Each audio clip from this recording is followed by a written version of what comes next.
पिछले अध्याय में हमने देखा कि परीक्षित महाराज ने कलयुग का स्वागत फूलमाला से नहीं पर तलवार से किया। आज वापस वो वर्णन आएगा कि जब कली को उन्होंने देखा तो ऐसा नहीं कि उनको रेड कारपेट बिछा दी, फूल मालाएं पहनाई। आज की सरकार कलयुग का ऐसे ही स्वागत करती है। किसी को शराब की दुकान खोलनी है, जुआ के कैसीनो खोलने हैं जुआ के लिए, तो उनके लिए रेड कारपेट बिछती हैं। तो ये काफ़ी बड़ा अंतर है। और प्रभुपाद जी का जो भागवतम आप पढ़ते हैं तो व्यक्तिगत एक भक्त के लिए भी जितना उपयोगी है उतना ही समाज के बड़े बड़े नेता हैं उनके लिए भी उपयोगी है, क्योंकि भागवत में हर प्रकार की शिक्षा हमें प्राप्त होती है, सामूहिक जीवन के लिए और व्यक्तिगत जीवन के लिए भी। तो शुद्ध गोस्वामी बताते हैं कि परीक्षित महाराज ने जब देखा ये दृश्य, एक बैल और एक गाय को, और एक क्षत्रिय वेश में व्यक्ति है, काला सा पोशाक उसका राजवी है, वो पीड़ा प्रदान कर रहा है, इस बैल को मार रहा है। बैल के 3 पैर टूटे हुए हैं, एक पैर पर वो खड़ा है। सामान्य रूप से कोई एक बैल एक पैर पर खड़ा नहीं हो सकता है, पर यहाँ जो बैल है वो धर्म का प्रतीक है। पृथ्वी है वो गाय का रूप लेकर आई है, और बैल धर्म है, वो बैल के रूप में यहाँ पर उपस्थित है। और परीक्षित महाराज को अपनी स्थिति व्यक्त कर रहे हैं अपने शरीर से कि हमारी ये स्थिति है देखो। तो उसके 3 पैर टूटे हुए हैं, और साथ में परीक्षित महाराज ने देखा कि एक राजवी व्यक्ति, क्षत्रिय शब्द में क्षत शब्द है, क्षत यानी कि हानि, जो हानि से आपको बचाए, क्षत त्रायते, उसको कहते हैं क्षत्रिय। और इसलिए मिलिट्री को हम कहते हैं डिफेंस फोर्स कहते हैं ना, बचाव करना। आजकल दुनिया में बहुत सारी मिलिट्री है, बचाव की जगह पर आक्रमण करती है। ईरान और इजराइल वगैरह सब युद्ध चल रहा है, तो आक्रमण का ज़्यादा भाव आज के समय में है। पर मुख्य रूप से सैनिक या क्षत्रिय का काम है लोगों को बचाना। हाँ, अधर्म करता है उसको दंड भी देना। तो उन्होंने उस बैल को देखा जिनके 3 पैर टूटे हुए थे और एक पैर पर खड़ा है। साथ में उन्होंने देखा कि वो कांप रहा है, इतना डरा हुआ है। हालांकि बैल है, प्रतिकार नहीं कर रहा है, कली उसको दंड दे रहा है, फिर भी वो प्रतिकार नहीं कर रहा है। और बैल है, भय से मूत्र विसर्जन कर रहा है। तो विश्वनाथ चक्रवर्ती ठाकुर तात्पर्य में कहते हैं कि धर्म जो है कलयुग में धीरे धीरे बह गया है, अभी उसको बचा नहीं पा रहे लोग। बचाना चाहते हैं तो भी है, वो धीरे धीरे नष्ट हो रहा है। और एक पैर पर जो बैल खड़ा है वो है सत्य का पैर, जो भी है कली उसको तोड़ने का प्रयास कर रहा है। और गाय को देखा कि जो रो रही है, और उसकी स्थिति तो काफ़ी दयनीय है। बैल जो था वृषम मृणाल धवलम, श्वेत वर्ण का, हमारे भक्त सब श्वेत कपड़े पहनते हैं, तो उसी प्रकार का धर्म रूपी बैल था, सफ़ेद रंग का।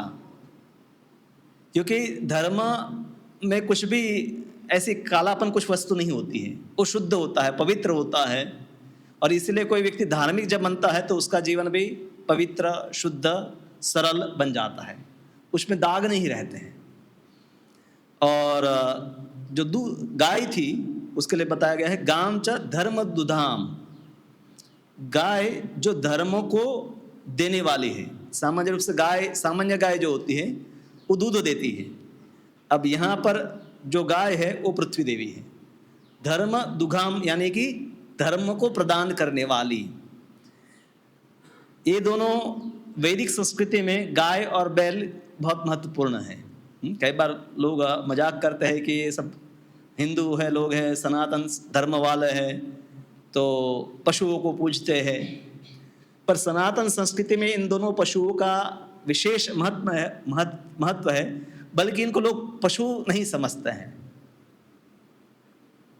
एक किसी को साधु को पूछा कि कौन से प्राणी का दूध पीना चाहिए, तो कहा कि भैंस का दूध पीना चाहिए। कहा कि ऐसा भैंस का दूध पीना चाहिए? कहा कि भैंस प्राणी है, उसका दूध ही पौष्टिक होता है। कहा कि आप, मैंने सुना है गाय का। कहा गाय प्राणी नहीं है, वो माता है।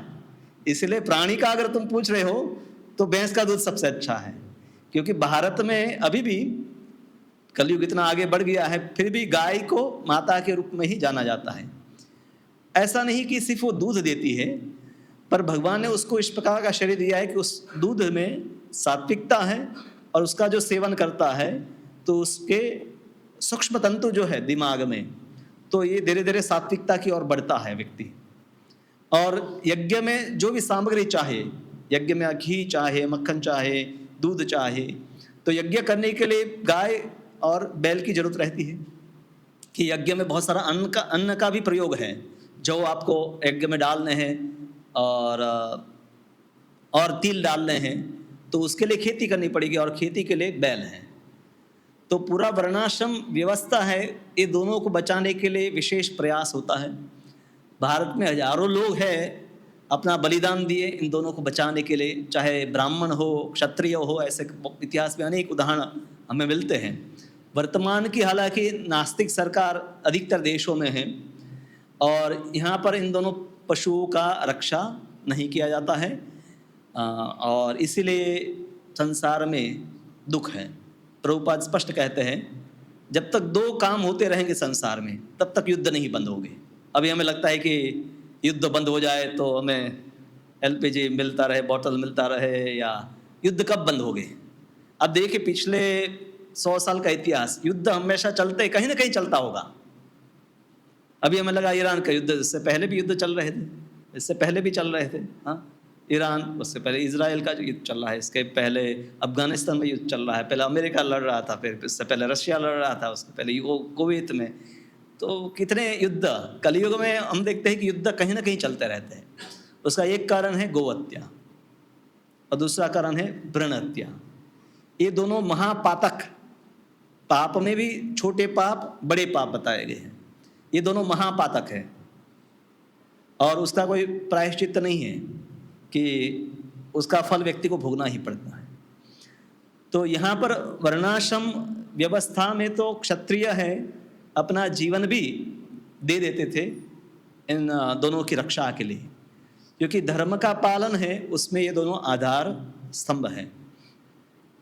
तो यहाँ पर जो शासक था, कली है, शासक के रूप में है। और हम देखते हैं कि कलयुग का ज़्यादा अगर कोई प्रचार कर रहा है तो आज के समय में राजनेता है, जो राजवी वेश पहना है, जिनका कार्य है धर्म की स्थापना और अधर्म का नाश करना, पर उल्टा वो काम करते हैं। और परीक्षित महाराज उनको कहते हैं, नटवत कर्मणा द्विजः, तुम एक कलाकार जैसे हो। एक कलाकार भी क्षत्रियों का वेश धारण कर सकता है, तलवार धारण कर सकता है, पर हकीकत में वो क्षत्रिय नहीं है। तो उसी प्रकार से तुम नकली क्षत्रिय हो, अद्विज हो। द्विज कोई व्यक्ति होगा जिसका दूसरा जन्म हुआ है, पहला जन्म माता से और दूसरा गुरु से। हम सब भक्तों को भी बोलते हैं कि सबको द्विज बनना चाहिए, दीक्षा लेकर उसको दूसरा जन्म प्राप्त करना चाहिए, क्योंकि एक जन्म से में बंधन प्राप्त होता है और दूसरे जन्म से में मुक्ति मिलती है। संसार में जन्म लिया मतलब हम बंध गए। जब गुरु से हम मंत्र ग्रहण करते हैं तब ये जन्म में बांधता नहीं है, परंतु मुक्त करता है, क्योंकि संसार का जन्म है हम कर्म से प्राप्त करते हैं, संसार में और हमें बांधता है। और जब गुरु से हम मंत्र प्राप्त करते हैं तो हमारे कर्म नष्ट होते हैं। तो इसलिए हर व्यक्ति को द्विज होना चाहिए, द्विज होने का अवसर सबको प्राप्त है। ऐसा नहीं कि जो ब्राह्मण परिवार में जन्मा है वही द्विज बन सकता है। कोई भी व्यक्ति गुरु से दीक्षा प्राप्त करके दूसरा जन्म प्राप्त कर सकता है। तो परीक्षित महाराज इसको ललकारते हैं और कहते हैं कि तुम्हें क्या लगता है कि अर्जुन और भगवान कृष्ण नहीं रहे तो तुम्हें कोई नियंत्रित करने वाला नहीं रहा? क्योंकि कलयुग की शुरुआत तो हम देखते हैं कि महाभारत काल में ही हो गई थी, युद्ध के समय ही, और बाद में पांडवों का शासन चला, भगवान कृष्ण धराधाम पर थे, तब तक इसका प्रभाव अधिक दिखा नहीं गया है।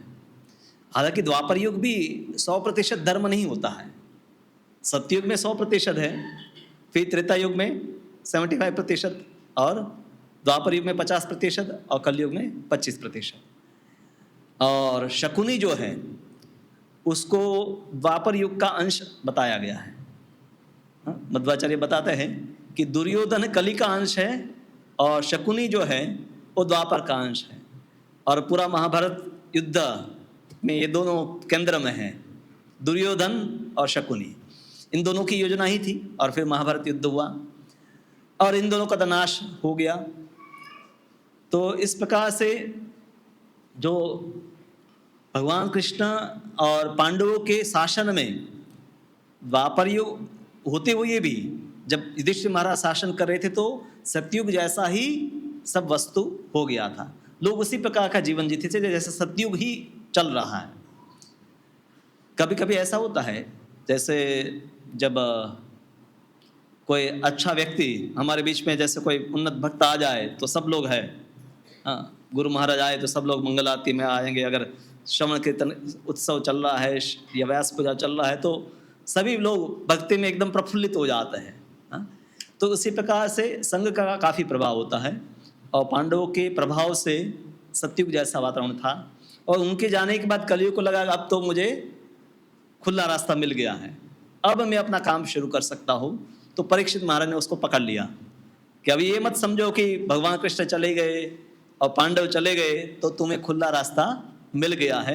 मैं जब तक हूँ, जब तक पांडवों के वंश में कोई भी है क्षत्रिय, तब तक तुम्हें अपना काम नहीं करने देंगे। और कली जो है वो अपने आप को एक अभिनेता के रूप में प्रस्तुत किए थे। क्षत्रियों का कार्य होना चाहिए कि धर्म की रक्षा और अधार्मिक लोगों को दंड, पर यही कलयुग के लक्षण है। कलयुग का लक्षण का एक जो कली शब्द का अर्थ बताया जाता है दंभ, कलह और दंभ का युग को कलयुग कहते हैं। अगर कलयुग को आपको दो शब्दों में बताना है कि कलयुग क्या है तो एक शब्द है कलह और दूसरा है दंभ। बिना कारण के झगड़े, आप ट्रेन में जा रहे हैं, बस में जा रहे हैं, रोड पर जा रहे हैं, अब देखते दो लोग ऐसे बैठे होते हैं, अचानक अब जैसे चढ़ते हैं एक दूसरे को पहचानते भी नहीं, जैसे दो लोग आते हैं संपर्क में झगड़ा शुरू हो जाता है। और दंभ यानी कि लोग दिखावा ज़्यादा करते हैं। धार्मिक समाज में भी हमें देखा गया है जो नहीं है ऐसा दिखावा बहुत ज़्यादा चल रहा है। कम से कम जब व्यक्ति धार्मिक जीवन में आता है तो वहाँ अपेक्षित है कि व्यक्ति सरल हो, वहाँ तो दिखावा बंद करे, पर यहाँ पर भी दिखावा कलयुग में बहुत ज़्यादा चलता है। तो कलयुग के दो लक्षण प्रमुख है और इसीलिए जो कलयुग ने वेश लिया था क्षत्रियों का, ये दिखाने के लिए कि वो दम्भी हैं। और फिर है परीक्षित महाराज ने अब उसको पकड़ लिया और परीक्षित महाराज उसको पकड़कर है दंड देने के लिए तैयार हो गए। पर साथ साथ में वहाँ पर बैल और गाय थी। पहले वो उनको पूछना चाहते थे कि स्थिति क्या है, ये तुम्हें क्यों दंड दे रहा है। तो उन्होंने सबसे पहले धर्म को पूछा कि तुम कौन हो, क्योंकि ये धर्म एक पैर पर खड़ा है बैल, तो राजा को हुआ कि ये कोई ना कोई देवता पुरुष ही है, तेजस्वी है, एक पैर पर खड़ा है, तीन पैर टूटे हुए हैं और बचाव भी अपना नहीं कर रहा है। कली उनको दंड दे रहा है पर धर्म अपना बचाव नहीं कर रहा है, विरोध नहीं कर रहा है। इसमें बहुत सारे रहस्य है क्यों कली ने विरोध नहीं किया या कली धर्म ने अपना विरोध नहीं किया और धर्म ने सीधा कली के ऊपर उंगली नहीं उठाई कि ये मेरे दुख का कारण है। इसका आगे काफी धर्म ही इसका उत्तर देता है। और फिर गाय को पूछा कि तुम क्यों रो रही हो, तुम्हें क्या तकलीफ है। जब तक पांडवों का शासन है, पांडवों के वंशज जो है, तो पांडवों के वंशज परीक्षित महाराज भी है, तो जब तक हम जीवित हैं तब तक तुम्हें कोई भी दुख होने की संभावना नहीं होनी चाहिए, तुम्हें निश्चिंत हो जाना चाहिए कि हम यहाँ पर हैं।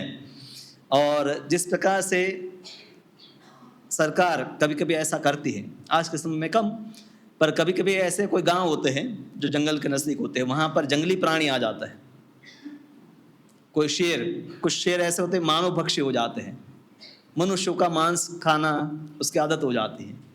तो सरकार फिर विशेष रूप से सैनिकों को भेजती है कि उस शेर को जाकर मार दो। वो जंगल में जाकर उसको नहीं मारते हैं, मगर वो जंगल में अपना प्राणियों का शिकार कर रहा है, पर जब वो मानव समाज में आकर प्राणियों का, मनुष्यों का शिकार करने लगे, तब राजा का कर्तव्य है कि उसको दंड दे। तो उसी प्रकार से परीक्षित महाराज ने कहा कि अब मेरा कर्तव्य है कि कली को मैं दंड दूँ, इसका वध कर दूँ। और फिर परीक्षित महाराज ने स्वयं कहा कि जिस राज्य में यस्य राष्ट्रे प्रजा सर्वास्त्रस्यन्ते, जिस राष्ट्र में प्रजा है त्रस्यन्ते यानी त्रास भोगती है, दुख भोगती है, साध्व्य साधु भी, तो ये साध्वी मतलब गाय को बोल रहे हैं, तो वहाँ पर कीर्ति, आयु, सौभाग्य और गति यानी कि जीवन के बाद की जो गति है ये सब नष्ट हो जाते हैं।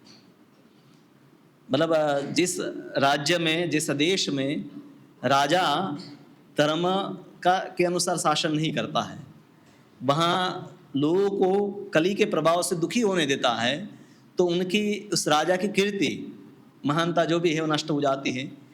धीरे धीरे वहाँ लोग हैं कम आयु के हो जाते हैं, आयु क्षीण उनकी हो जाती है, उनका सद्भाग्य नष्ट हो जाता है और उनकी दुर्गति होती है। और परीक्षित महाराज ने कहा कि मेरा तो ये संकल्प है कि मैं अपने राज्य में किसी भी निर्दोष के ऊपर अत्याचार होने नहीं दूंगा। आज के समय में भी कई बार है ऐसी वस्तुओं को लेकर लोग है आंदोलन करते हैं, जैसे बीच में भारत में कुत्तों को लेकर आंदोलन काफ़ी हुआ, लोग सुप्रीम कोर्ट में भी पहुंच गए, क्योंकि कई लोगों ने फरियाद की कि बहुत सारी गलियों में कुत्ते हैं तो लोगों को बिना कारण के काटते हैं। कुछ लोग हैं उसमें मर भी गए क्योंकि उसका कोई दवाई नहीं, अगर आपको पता चल गया, आपने दवाई लगा दिया, इंजेक्शन 5 इंजेक्शन लगा दिए तो आप बच गए, पर एक बार रेबीज अड़कवा થઈ ગયો પછી कहीं उपाय नहीं। तो फिर एक और है कि वो लोग कि जिन्होंने तकलीफ भोगी है, और दूसरी और वो है कि जो चाहते हैं कि भाई ये भी प्राणी हैं, इनकी रक्षा होनी चाहिए। पर धार्मिक सिद्धांत क्या है? धार्मिक सिद्धांत है कि सभी प्रजा जो है उसकी रक्षा होनी चाहिए। और प्रजा कौन है? हम सब प्रजा है, भारत की प्रजा हम हैं। तो प्रजायते, जिसने जन्म लिया है देश में, वो सब प्रजा है। मतलब देश में कुत्ते ने जन्म लिया, गाय बिल्ली सब जितने भी प्राणी जन्म लिए हैं वो भी भारत के नागरिक हैं। अब भारत देश इनको कितना रिकॉग्नाइज, या कोई भी देश प्राणियों को नहीं कहता कि ये हमारे देश के नागरिक हैं।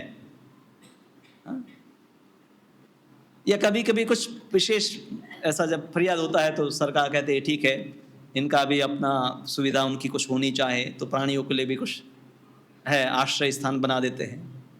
पर एक प्राणी को बचाते हैं तो दूसरे को नहीं बचाते हैं।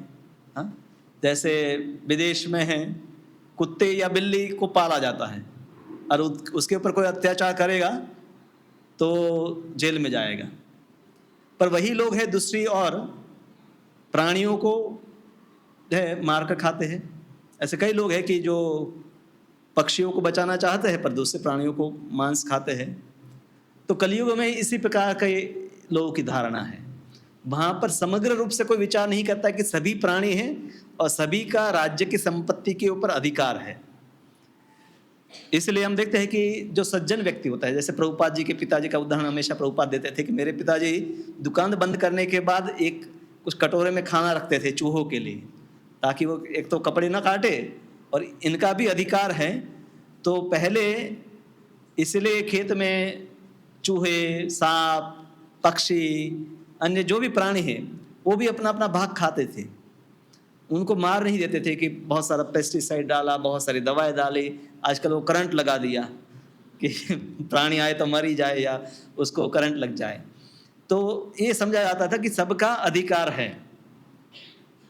और बल्कि जो हम अभी जैसे आम आए, आम का भी कुछ समय के बाद आम आने लगे, तो हमें लगता है कि हमने आम का पेड़ डाला, पौधा डाला, बीज डाला, इसलिए आम के वृक्ष के ऊपर आम आते हैं। पर इसमें मधुमक्खी से लेकर छोटे छोटे जीव का भी योगदान होता है। अब परागनयन नहीं होगा तो आम भी नहीं आएंगे। मतलब एकदम सूक्ष्म से सूक्ष्म जीव भी है, ये प्रकृति को चलाने में मदद करते हैं। विज्ञान में हम ये सब पढ़ते हैं, पर जब व्यवहार की बात आती है तो लोग समझते हैं कि बस इसके ऊपर मेरा ही अधिकार है। तो इससे आप समझ सकते हैं कि सनातन धर्म में जो राजा होते थे वैदिक संस्कृति में, तो वो अपने लिए नहीं प्रजा के लिए जीते थे। और आज के समय में नेता अपने लिए जीते हैं, प्रजा का जो भी हो। जब वो मनुष्यों का विचार नहीं करते तो प्राणियों का कहाँ से विचार करेंगे। और एक मनुष्य अगर एक देश का नेता है, अपने देश का विचार करते तो दूसरे देश के वो पर आक्रमण वो करेगा अपने स्वार्थ के लिए। उनको ये नहीं कि ये भी मनुष्य है, उनको मारना वो उचित समझते हैं। तो परीक्षित महाराज ऐसे नहीं थे, बल्कि हम वैदिक संस्कृति में कोई भी ऐसे क्षत्रिय राजा को नहीं देखेंगे जो धर्म का पालन करता हो और उसने प्राणियों की रक्षा के लिए भी अपना जीवन देने के लिए, जैसे शिवी महाराज की कथा मैंने बताई थी कि एक कबूतर को बचाने के लिए अपना मांस देने के लिए तैयार हो गई। तो ऐसे भी अनेक राजा हुए कि जो इतने प्रभावशाली थे, और गायों को बचाने के लिए तो बहुत सारे राजा, बहुत सारे क्षत्रिय अपने प्राणदान किए हैं। ऐसे अनेक उदाहरण हमें गुजरात में भी बहुत सारे लोग ऐसे क्षत्रिय हो गए कि गायों को बचाने के लिए, धर्म की रक्षा के लिए अपने प्राणदान दिए हैं। तो परीक्षित महाराज जो है बैल को बहुत सारे प्रश्न पूछते हैं, पर बैल है जो धर्म है ये पिन पॉइंट नहीं करता कि इसके कारण मुझे दुख मिल रहा है। अब ये बहुत महत्वपूर्ण और गहरा विषय यहाँ पर है कि हमारे जीवन में हमारे दुख का कारण कौन है। और इसमें बहुत सारी भिन्न भिन्न धारणाएं लोगों की रहती है, और भागवत इसमें एक जो प्रस्तुत करता है मत, वो बहुत गहरा है।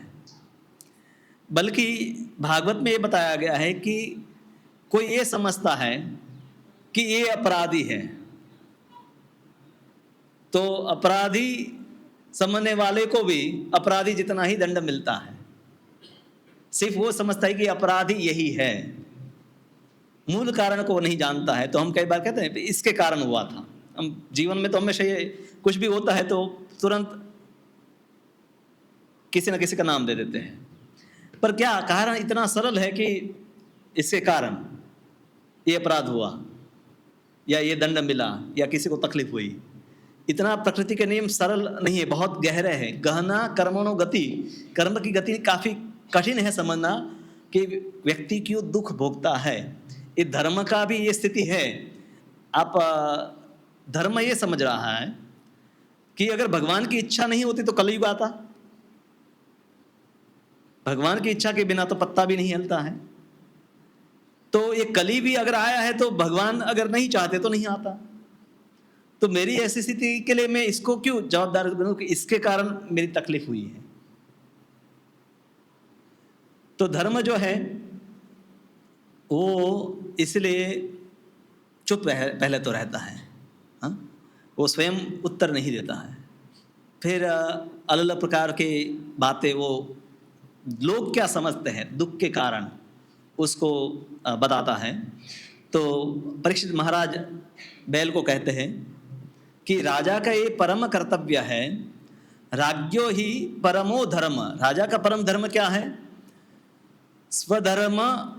स्वधर्मस्थ अनुशासनम अनुपालनम। जो स्वधर्म का पालन कर रहे हैं उनका पालन करना राजा का धर्म है।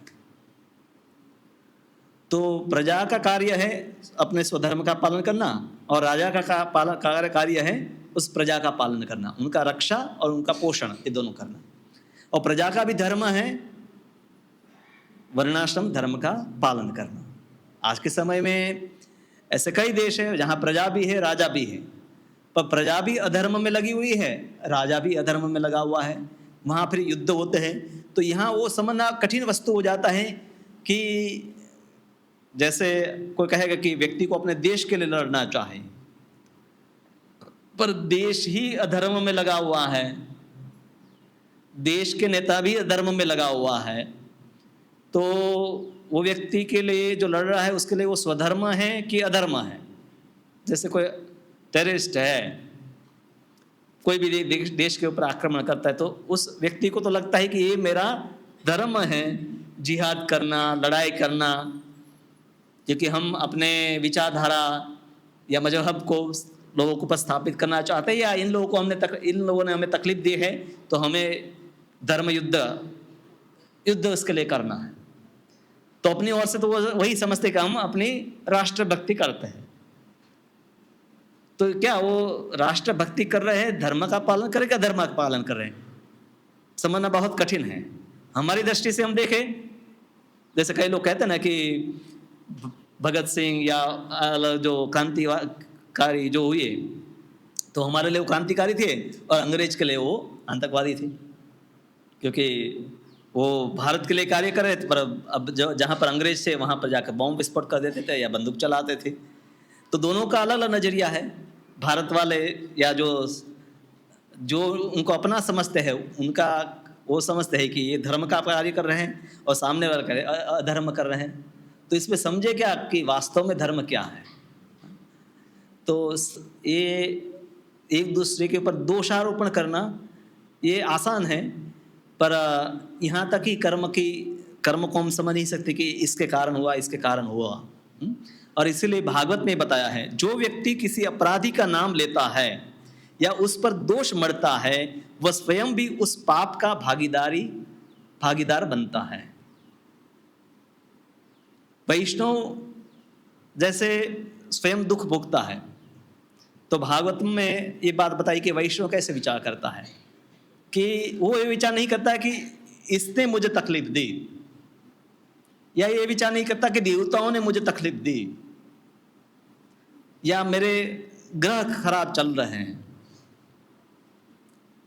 वो क्या विचार करता है कि मैंने अपने ही कर्म के कारण मैं ये दुख भोग रहा हूँ, और मुझे तो ज़्यादा दुख मिलने चाहे थे, पर भगवान की कृपा से कम ही मिल रहा है।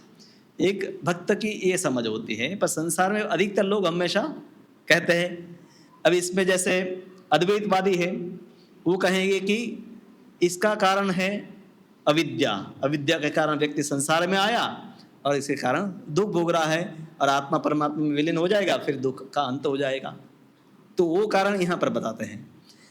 तो किसी ज्योतिष के पास जाएंगे तो हमेशा क्या दिखाएंगे कि आपका राहु, शनि या मंगल, इसके कारण आपको तकलीफ हो रही है। अब ये सत्य असत्य नहीं है, ये जो भी बता रहे हैं उसमें भी कुछ तो सत्य है, पर संपूर्ण सत्य नहीं है। और मीमांसक कोई जो है, कर्म मीमांसा में जो मानता है, वो कहता है कि कर्म ही कारण है। और इसीलिए कई लोग हैं जैसे जैन बौद्ध जो कर्म के ऊपर ही भार देते हैं, कहा कि कर्म ही बंद कर दो, कर्म का त्याग कर दोगे तो फिर नहीं उसके फल भोगने लगे रहेंगे, और फिर कर्म के फल नहीं रहेंगे तो आपको फिर जन्म नहीं लेना पड़ेगा, और फिर आपका निर्वाण हो जाएगा। और जो भौतिकतावादी है वो कारण गिनते हैं स्वभाव को, कि हर व्यक्ति अपने स्वभाव के कारण दुख भोगता है, जैसा स्वभाव होता है उसी प्रकार से व्यवहार करता है, उसी प्रकार से उसको फल मिलते हैं। तो वैष्णव सिद्धांत जो है इससे भी अति सूक्ष्म है, ये भिन्न भिन्न धारणा है। और डॉक्टर के पास गए, मान लीजिए आप वो कहेगा कि आपको मान लीजिए शुगर ज़्यादा आ गया, या ब्लड प्रेशर ज़्यादा हो गया, या आपके जॉइंट घिस गए हैं, तो वो क्या कारण बताएगा, कहाँ कि आप में जो है शुगर ज़्यादा बढ़ गया है, आर्थराइटिस आपको हो गया है। तो अलग अलग फिर रिपोर्ट करवाएंगे और कहेंगे देखिए ये कारण है। पर आयुर्वेद के पास जाएंगे तब वो कहेंगे कि कफ, पित्त और वायु 3 धातु है, और उसमें वात का प्रकोप बढ़ गया है, इसलिए ये कारण है। तो ये जो भी कारण है, या तो इमीडिएट कारण तुरंत हमें जो दिखाई देने वाला कारण होता है, या ज़्यादा से ज़्यादा 2-4 जन्म के पहले के कुछ कारण हम उसकी चर्चा करते हैं। पर कोई भी वस्तु भगवान की इच्छा के बिना हो सकती है। हम इस संसार में हैं, और जो भी अभी हम करते हैं, हम हमारे कर्मों के कारण दुख भोगते हैं, पर अंततः भगवत इच्छा और उनकी अनुमति के बिना कुछ होता नहीं है। और इसीलिए ये सभी कारण स्वतंत्र नहीं है, अपने आप में वो कारण पूर्ण कारण नहीं है कि देवताओं के कारण ही हो रहा है या कोई कर्म के कारण ही कुछ हो रहा है, स्वभाव के कारण ही हो रहा है। तो ये अपने आप में पर्याप्त कारण नहीं है, कारण है, पर ये सब कारण भी भगवान के बिना काम नहीं करते हैं। तो यह सभी कारक स्वतंत्र नहीं है, सुख दुख उस परमेश्वर से आते हैं जो तर्क से परे हैं। अब भगवान भी अब कोई कहे कि भगवान कारण है, तो क्या भगवान हमें कुछ गलत करवाते हैं? हाँ, कोई व्यक्ति कह सकता है, आप कहें कि भगवान तो सब कुछ करवाते हैं, तो फिर मेरे कर्मों का फल कारण है, भगवान बन गए। पर भगवान को कोई दोष नहीं लगता है, और भगवान को हम नहीं कहते कि मैंने पाप किया क्योंकि आपने मुझे बनाया। जैसे हम सरकार को दोष देते हैं कि आपने ट्रैफिक के नियम बनाए, आपने व्हीकल भी बनाए, आपने रोड भी बनाया, और आपने मुझे जीने के लिए सब सुविधा भी दी, और इसीलिए मैं नियम को भंग किया। और इसीलिए इसका कारण, अगर आपने रोड ही नहीं बनाया होता, व्हीकल ही नहीं बनाए होते, तो नियम तोड़ता नहीं। इसके लिए आप ही कारण है मेरे बुरे कर्मों का। अब आप बुरा कर्म सरकार न चाहे, अगर रोड न बनाए, नियम न बनाए, तो आप कर ही नहीं सकते, पर उन्होंने बनाया और हम करते हैं। तो भगवान के बिना तो ये कारण भी कारण बन नहीं सकते, उनकी इच्छा के बिना। और फिर भी भगवान उसके लिए दोषी नहीं है कि भगवान ने बनाए इसलिए उनके ऊपर हम दोष डाल दें। भगवान अपने भक्तों की महिमा स्थापित करने के लिए ये सब लीलाएं करते हैं। अब इसको एक उदाहरण से समझा जाता है, जैसे खिलौना, एक बालक है, कभी कभी समुद्र के किनारे जाता है, रेत में महल बनाता है, सब कुछ बनाता है, और खेलता भी है, बनाता भी है, तोड़ भी देता है। उसका कोई विशेष कारण हमें दिखाई नहीं देता है। तो इसी प्रकार से संसार में हम है, कर्म करते हैं, फल भोगते हैं। संसार भगवान की इच्छा के बिना नहीं हो सकता है, पर संसार भगवान ने बनाया हमारी भौतिक इच्छा पूरी करने के लिए, और वो भौतिक इच्छा भी हम भगवान की अनुमति के बिना पूरी नहीं कर सकते। और फिर हम कर्म करते हैं अपनी भौतिक इच्छा से, फिर हम उसका फल भोगते हैं, और फिर उसके लिए हम अलग अलग कारण गिनते हैं। पर अंततः भगवान सर्वोत्तम है, उनकी इच्छा के बिना कुछ भी नहीं होता है, फिर भी वो दोषी नहीं है। इसलिए धर्म ने कली को भी दोषी नहीं बताया, क्योंकि कली, भगवान अगर कली को नहीं बनाते तो आप कहते कि कली को बनाने की जरूरत ही क्या थी। सतयुग ही रखते भगवान, द्वापर युग, त्रेता युग, कलयुग रखते ही नहीं है, सभी धार्मिक होते। पर हम ही चाहते हैं तामसिक जीवन, हम ही चाहते हैं रजोगुणी जीवन, तो भगवान ने व्यवस्था बनाई है। तो इसीलिए भगवान को उसके लिए हम दोषी नहीं बना सकते कि आपने ये व्यवस्था बनाई है इसलिए आप दोषी हैं। जीव इच्छा करता है, पर वो जीव की इच्छा भी अंततः भगवान के बिना संभव नहीं है। इसलिए कोई एक व्यक्ति को बताना कि एक इस कर्म का कारण है, तो ऐसा दोष दिखाने वाला भी दोषी है, क्योंकि उसकी समझ भी ठीक नहीं है। तो इसलिए बताया गया है कि अपराधी का अपराध दिखाने वाला व्यक्ति भी अपराधी है, क्योंकि उसकी समझ पर्याप्त नहीं है। पर जो ये समझता है कि परम भगवत इच्छा है, और फिर समझता है कि अपने कर्मों का ही मैं फल भोगता हूँ, तो उसकी समझ सही समझ है। और इसीलिए धर्म ने असत्य का आश्रय नहीं लिया कि ग्रहों को नहीं बता दिया, कली को नहीं बता दिया, क्योंकि अगर वो ऐसा बताता है तो असत्य का आश्रय लेता है, और वो अभी भी उसका एक पैर टिका हुआ था सत्य वाला। तो यहाँ पर है, परीक्षित महाराज है, उनको इस प्रकार से बहुत गूढ़ उत्तर धर्म के द्वारा दिया जाता है। और परीक्षित महाराज जो है समझ जाते हैं कि ये कोई सामान्य पशु नहीं है, क्योंकि कोई अगर दूसरा प्राणी होता, कोई दूसरा व्यक्ति होता उनकी जगह पर, तो यही दिखा देता ये आदमी है मुझे मार रहा है, इसके कारण मेरे पैर टूट गए हैं, इनको आप दंड दो। धर्म ने कुछ नहीं कहा कि इसको आप दंड दो, वो तो परीक्षित महाराज ने निर्णय किया कि इसको दंड देना है। धर्म ने तो जो भी भगवान ने उसको जिस रूप में दिया है उसी को स्वीकार कर रहा है कि भगवान की इच्छा है कि कलयुग है तो कलयुग है, उसने विरोध नहीं किया। इसलिए भक्त है भगवान की व्यवस्था को बदलने का प्रयास नहीं करता है, पर उस व्यवस्था में कैसे मैं भगवान की भक्ति करूं उसका वो प्रयास करता है। संसारी व्यक्ति क्या होता है, वो अपने स्वार्थ के लिए, अपने सुख के लिए संसार को और लोगों को बदलने का प्रयास करता है। ठंडी है तो गर्मी, गर्मी है तो ठंडी लाने का प्रयास, और देश की प्रगति के लिए प्रयास करता है कि भाई देश की प्रगति होगी, मेरी आर्थिक ज़्यादा प्रगति होगी तो मैं सुखी बन जाऊंगा। इस प्रकार से वो भगवान की इच्छा को न स्वीकार करके अपनी योजनाएं बनाता है और अपनी योजनाएं ज़्यादातर विफल होती हैं। Man proposes God disposes. हम योजनाएं बनाते हैं और भगवान उसको डिस्पोज कर देते हैं, नहीं चलती है। हमारी काफ़ी सारी योजनाएं, आप लोगों ने भी कई योजनाएं बनाई होगी, नहीं चली होगी, पर भक्त की ये भावना होती है कि वो प्रयास करता है समझने का कि भगवान की क्या योजना है, और इस योजना को हम जानते हैं गुरु के माध्यम से, शास्त्रों के माध्यम से हमें पता चलता है कि भगवान हमारे से चाहते क्या है, और उस प्रकार से हम व्यवहार करते हैं। भक्त उसी प्रकार से स्वीकार करता है, और उसकी योजना के अनुसार नहीं भी है तो उसको स्वीकार करता है। जैसे हम देखते हैं प्रभुपाद जी के जीवन में, प्रभुपाद ने योजना बनाई कि फैक्ट्री लगेगी, धन आएगा तो मैं मंदिर बनाऊंगा, पर भगवान ने योजना नहीं स्वीकार की। फैक्ट्री लूट गई, धन चला गया, घर परिवार ने भी साथ नहीं दिया, अकेले हो गए। पर भगवान की योजना थी कि अकेले वो निकले और पूरे विश्व में प्रचार करें।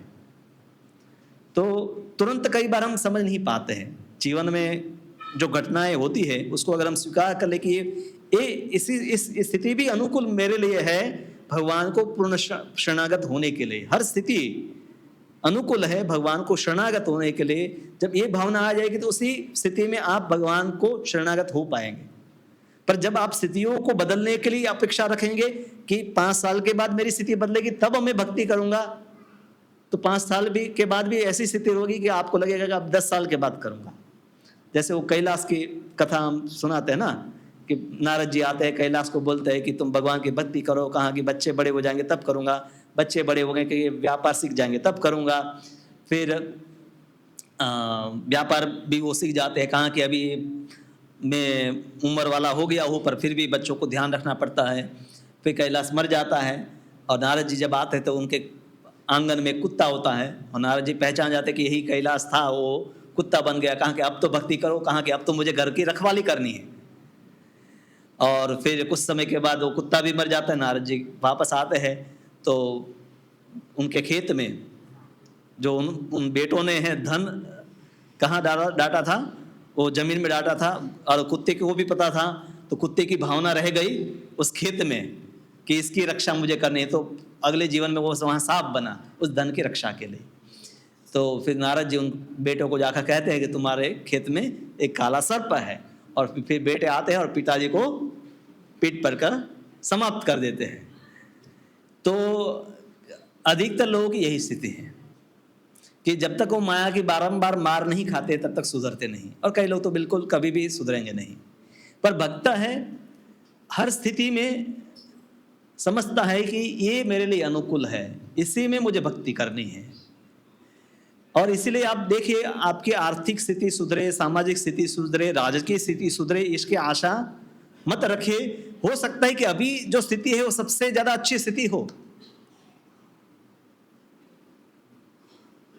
अभी हमें लगता है कि अभी अच्छी स्थिति है, हाँ, हो सकता है अभी हमें कम से कम महीने में एक बार बोतल मिल रहा है, हो सकता है कि कम से कम बाद में हो सकता है लकड़ियां मिल रहे हैं, हाँ। अभी हमें लगता है कि ये स्थिति, हाँ, ज़्यादा अब ये युद्ध समाप्त हो जाएंगे, सब चिंता चली जाएगी, तब हम करेंगे। हो सकता है कि बाद में हमें लकड़ियों पर खाना बनाने पड़े, हाँ, जंगल में रहना पड़े। तो ऐसा नहीं कि समय के साथ, संसार में प्राय ये होता है कि समय के साथ स्थितियाँ खराब होती है। कलयुग में तो यही प्रक्रिया यही है। आप सत्ययुग देखें, फिर त्रेता युग देखें, द्वापर युग और कलयुग, जैसे जैसे समय बीतता है, हाँ, कलयुग के अंत के बाद सत्ययुग आएगा, पर तब तक आपको वेट करना पड़ेगा कि अच्छी स्थिति आए, हाँ। तो कलयुग के अंत तक आप बने रहे तो हो सकता है कि फिर आप अगले सतयुग में जन्म ले, तब स्थिति अच्छी आएगी। हाँ, और वहां पर भी जो स्थिति में आप जन्मे हैं वो धीरे धीरे कम होती जाएगी। तो हमेशा काल जो है वस्तुओं का क्षय करता है। तो व्यक्ति को वर्तमान की स्थिति ही, आज का दिन ही सबसे अच्छा दिन मेरे लिए है भक्ति करने के लिए, यही विचार करके भक्ति करनी चाहिए। कल का दिन अच्छा होगा, कल मैं भक्ति करूंगा। इसके कारण कई लोग हैं सालों तक भक्ति नहीं कर पाते हैं। हाँ, उनको लगता है कि भविष्य में भक्ति करेंगे। तो यहाँ पर जो अत्यंत पीड़ा हो रही थी बैल को, फिर भी उसने उस पीड़ा के लिए किसी को दोष नहीं दिया। और शास्त्र में हम भिन्न भिन्न रूप से समझते हैं कि अलग अलग कारण बताए जाते हैं। कर्म को कारण बताया, विद्या को कारण बताया, या ग्रहों को कारण बताया, या स्वभाव को कारण बताया जाता है। पर अंततः है भगवान ने संसार बनाया है और उनकी परम इच्छा से ही चलता है। तो इसीलिए धर्म ने झूठ का आश्रय लेकर किसी के ऊपर दोषारोपण नहीं किया। ये परीक्षित महाराज को भी कह सकता था कि आपके राजा होते हुए भी मेरी ये स्थिति है, आप इसके कारण हैं, पर उन्होंने ऐसा नहीं किया। तो उसने उसको भगवान का ही इच्छा स्वीकार करके, मतलब समझ करके स्वीकार किया। तो फिर परीक्षित महाराज है वो बैल को कहते हैं कि मैंने सुना है कि सतयुग में धर्म 4 स्तंभ पर मजबूती से खड़ा हुआ था। तपः शौचं दया सत्यम इति पादाकृते कृत यानी कृतयुग। सतयुग जो है उसमें धर्म के 4 पैर है। तप, शौचम यानी शुद्धता, दया और सत्य। और उसको इसीलिए स्वर्ण युग बोला जाता है। प्रायः अधिकतर लोग हैं जानते थे कि जीवन का लक्ष्य है आत्मा साक्षात्कार, इसलिए 4 वर्ण की भी जरूरत नहीं थी। शासन करने की तो जब जरूरत पड़ती है, जब लोग संपत्ति चाहते हैं, अपना अधिकार चाहते हैं। सभी लोग मान लीजिए आज एकादशी है, आपके घर में निश्चित कर लेके सब उपवास करेंगे, तो व्यवस्था करनी पड़ती है। सभी लोग उपवास करने वाले सिर्फ जल के ऊपर, पानी तो है ही मटके में भरा हुआ है, तो ना ही रसोई की व्यवस्था करनी है, ना ही कुछ खरीदी करनी है, कोई नहीं, क्योंकि सब तप कर रहे हैं, सब अपना अपना रूम में बैठकर भजन कर रहे हैं। पर जैसे कोई व्यवस्था, अगर किसी को भोजन करना है तो किसी को खरीदने जाना पड़ेगा, किसी को कमाने जाना पड़ेगा, किसी को बनाना पड़ेगा, बनाने के बाद उसकी रक्षा भी करनी पड़ेगी।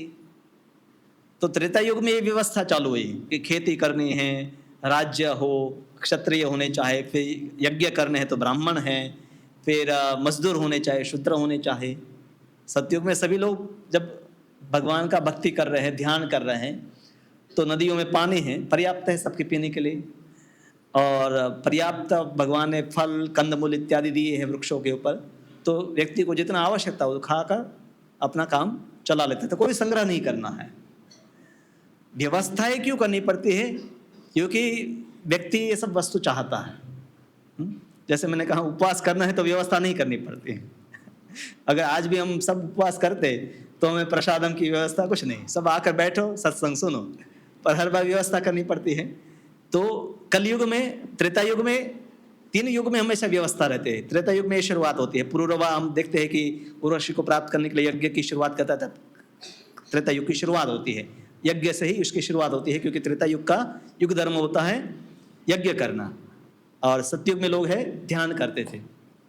फिर द्वापर युग आया, फिर लोग विग्रह की सेवा करने लगे, यज्ञ भी चल रहे थे, और कलयुग में कीर्तन है, वही एकमात्र धर्म है। तो ये व्यवस्थाएं जो है हमेशा रहती हैं। और ये धर्म के जो 4 जो स्तंभ हैं वो क्रमशः जैसे युग युग बीत जाते हैं तो धीरे धीरे उसमें क्षय होता रहता है। ऐसा नहीं कि अचानक एक स्तंभ टूट गया, अचानक एक स्तंभ टूट गया, ऐसा नहीं, धीरे धीरे इसमें क्षति होती है। तो बताया कि जो अभिमान है, संग है और अहंकार है, ये तीनों के कारण जो है 3 जो स्तंभ है वो टूटते हैं। और सत्य का एक स्तंभ है वो भी क्षतिग्रस्त है, पर अभी भी थोड़ा सा बचा हुआ है। तो कलयुग की ये स्थिति है कि सत्य थोड़ा सा बचा हुआ है, पर वो भी कली उसको तोड़ने का हमेशा प्रयास करता रहता है। और इसलिए यहाँ पर परीक्षित महाराज जो देखते हैं धर्म की स्थिति, और खास करके पृथ्वी देवी जो दुखी थी, क्योंकि उसके आंखों में आंसू इसीलिए थे कि कलयुग में हमेशा अधार्मिक जो लोग हैं, धर्म का पालन नहीं करने वाला लोग ही पृथ्वी पर शासन करेंगे, और शूद्र से भी जो निम्न होंगे ऐसे लोग ही कलयुग में शासन करते हैं। और ऐसे लोग हैं पृथ्वी का हर प्रकार से शोषण, ऑयल निकालने के लिए, खनिज निकालने के लिए बम विस्फोट करते हैं, अनेक ऐसे कार्य करते रहते हैं। यज्ञ के अलावा सब कुछ करते हैं, संकीर्तन यज्ञ के अलावा कलयुग में शासक सब कुछ कर रहे हैं। प्रभुपाद जी, अब देखा प्रभुपाद का वो हमारे गुरु महाराज की पुस्तक आपने पढ़ी होगी, तो भारत ना युवानों ने संदेश, भारत के युवकों को संदेश, उस पर अंतिम पेज पर एक विशेष नोट दी गई है। तो प्रभुपाद इंदिरा गांधी को मिलने गए थे और कहा था कि हमारे भारत की जो राज्य व्यवस्था कैसे होनी चाहिए। प्रभुपाद अपने डायरी में पॉइंट्स लिख कर गए थे। हालांकि इंदिरा गांधी के साथ ज़्यादा बात नहीं कर पाए, क्योंकि मिले और हरे कृष्णा बोलकर प्रभुपाद को, क्योंकि उस समय इंदिरा गांधी को भी भय था कि कोई उसकी हत्या कर देगा, तो ज़्यादा इसलिए वो किसी से मिलती नहीं थी। और मिले प्रभुपाद, पर कुछ बात नहीं हो पाई। पर प्रभुपाद जी ने वो लिखा है, तो उसमें प्रभुपाद ने एक वस्तु लिखी है कि हमारे राज्य में और केंद्र में जितने भी मंत्री हैं, उसकी शुरुआत जो है हमारी विधानसभा है, लोकसभा है, कीर्तन से होनी चाहिए। 16 माला करने वाले जो भी हमारे विधायक हैं, पार्षद है, ये सब 16 माला करने वाले भक्त होने चाहिए और 4 नियम का पालन करते हो। ऐसा नहीं कि भाई इस्कॉन की ड्यूटी, उस समय तो इस्कॉन नहीं था, पर वो सब संकीर्तन करते होने चाहिए, तब हमारा देश सुखी हो सकता है, तब वो वास्तव में प्रजा के कल्याण का विचार कर पाएंगे, अन्यथा प्रजा का कल्याण का विचार नहीं करेंगे। तो जब है इन दोनों की आपवीती सुनी तो तुरंत है परीक्षित महाराज अपनी तलवार निकाली और कली का वध करने के लिए तैयार हो गए। और कली ने जब देखा कि परीक्षित महाराज सक्षम है तो तुरंत उसने शरणागति ले ली, उनके पैर में गिर गया। आज के समय में भी कई बार व्यक्ति है आकर जो से आपके साथ चिल्लाता है, लड़ाई करता है, पर आप बंदूक निकालो कोई भी बंदूक निकालेगा तो तुरंत हाथ जोड़ देगा, नहीं मेरी भूल हो गई। कितना भी क्रोध में है उसका क्रोध शांत हो जाएगा, समझ आता है कि ये हथियार बड़ा है, इसके सामने कुछ नहीं चलेगा। तो कली ने भी देखा कि परीक्षित महाराज इतने प्रभावशाली है कि इसके सामने मेरा कुछ चलने वाला नहीं है, तो तुरंत राजवी वस्त्र पहन कर त्याग दिए, जो भी मुकुट पहना था राजवी वेश सब फेंक दिया कि मैं इसके लायक नहीं हूँ, और तुरंत चरणों में गिर गया। और क्षत्रिय होते हैं दीनवत्सल, शरणागतों के पालक। कोई भी क्षत्रिय राजा है, हम देखेंगे कि वो कभी भी शरणागत का वध नहीं करते थे या उनको हानि नहीं पहुँचे थे। भगवान राम भी जब विभीषण शरणागति लेने के लिए आया, कई लोगों ने विरोध किया। हनुमान जी ने कहा कि ठीक है, ये भक्त है, इस शरणागत हो सकता है। और भगवान उस समय घोषणा करते हैं कि रावण भी मेरी शरणागति ले लेगा तो उसको भी मैं अभय प्रदान करूंगा। तो ये भगवान के भक्तों का भगवान की तरह ही शरणागति देने का उसका भाव रहता है। और अगर मान लीजिए कि शरणागत का वध कर देते, हकीकत में तो ये व्यक्ति तो दंडनीय है, मतलब ऐसे कार्य कर रहा है तो उसको तो दंड देना चाहिए। ऐसे तो थोड़ा होगा कि भाई शरणागत हो गया, अब बच गया अपने कर्मों से। पर अगर शरणागत का वध किया जाता है तो वो एक अधर्म होगा, और परीक्षित महाराज अधर्म करेंगे तो संसार में लोग भी अधर्म करने लगेंगे। तो इसलिए धर्म इसमें था कि अब वो शरणागत है तो उसको मृत्युदंड ना दिया जाए, पर साथ साथ में उसको अपने मनमाने ढंग से व्यवहार करने का भी अवसर न दिया जाए। तो कली रूपी जो अधर्म है वो आज के समय में शासकों के रूप में सब जगह फैला हुआ है, और इसीलिए सभी जो देश है उनकी स्थितियाँ हम कई बार आपस में विचार करते हैं कि भारत को क्या करना चाहे, अमेरिका को क्या करना चाहे, ईरान को क्या करना चाहे, पर आप देख पाएंगे कि शायद अगर हम अपने घर को संभाल पाए तो आप सफल हैं। आज के समय में वो स्थितियाँ इतनी जटिल बनी हैं कि बड़े बड़े देश के नेता हैं, उनके पास भी उपाय नहीं कि इसको कैसे सुलझाए। बड़ी बड़ी वैश्विक समस्याओं को सुलझाने का किसी के पास भी उपाय नहीं है। इस आशा में कोई व्यक्ति चुनता है कि ये शासक आएगा तो अच्छा होगा, फिर लगता है कि नहीं ये तो बहुत खराब है। जब दूसरा आता है तो लगता है कि नहीं पहले वाला अच्छा था। तो यहाँ पर हम स्थितियों को सुधारने के लिए जो उपाय करते हैं वो उससे भी खराब होते हैं। तो इसीलिए जब कार्यकारी शासक जब है कली से प्रभावित होता है तो असत्य, लोभ, डकैती, अशिष्टता, विश्वासघात, दुर्भाग्य, कपट, कलह, दंभ इत्यादि फैलते हैं।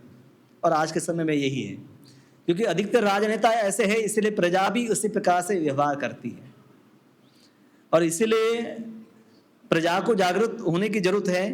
वो इस भ्रम में न पड़े रहे कि कोई राजनेता उनका जीवन को संवारेगा और सुखी बनाएगा। भक्ति से आप सुखी जीवन प्राप्त कर सकते हैं, वो निश्चित है, पर सामाजिक राष्ट्र की स्थिति को बदलने के बाद आपका जीवन सुखी बनेगा इसकी कोई गारंटी नहीं है और कोई दे भी नहीं सकता। तो कली जो है उसने शरणागति ली और राजा ने कहा कि तुम, मतलब कली ने शरणागति लेकर जब भगवान के मतलब परीक्षित महाराज की शरणागति ली तो शरणागत का अर्थ है कि उसको फिर रहने के लिए कोई स्थान देना है। जैसे शरणार्थी होते हैं, कई बार होते हैं एसाइलम, एक देश में उसको तकलीफ होती है तो दूसरे देश में भाग कर जाते हैं। जैसे भारत में भी कई बार कुछ हिंदू जैसे पाकिस्तान में से भारत में आ गए तो फिर सरकार से कहते हैं कि हम आपके शरणागत है, हमें यहाँ पर भले नागरिक आप ना बनाए पर कम से कम रहने का स्थान दे दीजिए। तो परीक्षित महाराज ने कहा कि तुम तो अधर्म के मित्र हो और तुम्हारा स्थान तो मेरे राज्य में कहीं हो ही नहीं सकता, क्योंकि कली को ऐसा था कि इनकी शरणागति ले लेंगे, एसाइलम मिल जाएगा, फिर मैं अपना काम करूंगा। तो कहा कि तुम मेरे राज्य में नहीं रह सकते हो, ठीक है मैं तुम्हें मारूंगा नहीं। तो कहा कि आपका राज्य कहाँ नहीं है, आपका राज्य कहाँ नहीं है। जैसे एक मंत्री जो था, एक राजा था, उनको बहुत अहंकार था अपने राज्य के ऊपर। तो मंत्री ने कहा कि आप भगवान से भी महान हैं, क्योंकि एक काम भगवान नहीं कर सकते वो आप कर सकते हैं। आप अपने राज्य से किसी को बाहर निकाल सकते हैं और राजा भगवान नहीं निकाल सकते, क्योंकि भगवान का राज्य सब जगह है। तो राजा को समझ में आ गया कि मेरा राज्य मर्यादित है, क्योंकि मेरा राज्य है उसके बाहर निकल सकता है कोई व्यक्ति और फिर मेरा शासन उसके पर नहीं रहेगा। तो उसी प्रकार से कली ने कहा कि आपका शासन कहाँ पर नहीं है, पूरे भूमंडल पर। भारतवर्ष जो आज भारत खंड अभी हम देखते हैं, पर भारतवर्ष बृहद विस्तार है और जम्बूद्वीप में ऐसे 9 वर्ष है और फिर ऐसे 7 द्वीप भी है, जम्बूद्वीप ऐसे और 7 द्वीप है। तो समग्र भूमंडल पर आपका शासन है, जिसको हम भूलोक कहते हैं, इसके ऊपर आपका शासन है। कहाँ पर मैं जाऊँ?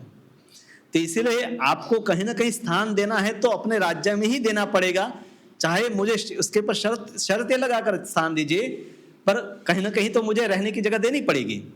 तो परीक्षित महाराज ने विचार किया कि इसको ऐसी में जगह दूं कि हकीकत में ऐसी जगह हो ही नहीं मेरे राज्य में।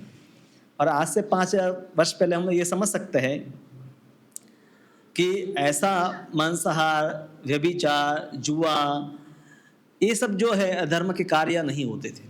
इतना कड़क शासन था, इतना दंड राजा का रहता था, भय और साथ साथ में लोग भी इस प्रकार से थे कि उनको जरूरत क्या है, लोग व्यक्ति क्यों शराब पीता है, क्यों मांसाहार करता है, क्यों व्यभिचार करता है, क्यों जुआ खेलता है।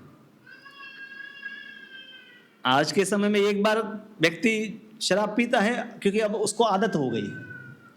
हो सकता है पहले उसको कुछ उससे सुख मिले, पर धीरे धीरे वो मिलना भी बंद हो जाता है, फिर तो वो दुखी ना हो इसलिए शराब पीता है। और कई लोग हैं आज के समय में तामसिक जगहों पर काम करते हैं, बड़े बड़े उद्योगों में काम करते हैं, तामसिक जीवन है, इतने दर्द दुख है, तो उसको भुलाने के लिए व्यक्ति शराब पीता है। कई मजदूर है, उनको दिन के 200-500 रुपये मिल जाते हैं और उसमें से 100 रुपया कम से कम वो खर्च कर देता है शराब पीने में। पर जाकर उनको पूछेंगे क्यों शराब पीते हो, तो यही बताएगा कि इतनी तकलीफें हैं, अब हम शराब नहीं पिएंगे, सिगरेट नहीं पिएंगे तो काम ही नहीं कर पाएंगे, क्योंकि उसको इतने लोग गालियाँ देते हैं, इतने तामसिक वातावरण में काम करना पड़ता है, तो व्यक्ति यंत्रवत बन जाता है। और फिर दया, सत्य, शुद्धता और तप, इसका महत्व व्यक्ति को पता नहीं है। रजोगुण और तमोगुणी जीवन है, तो ये उसी से वो आकर्षित होता है। तो राजा ने कहा 4 स्थान में देता हूँ।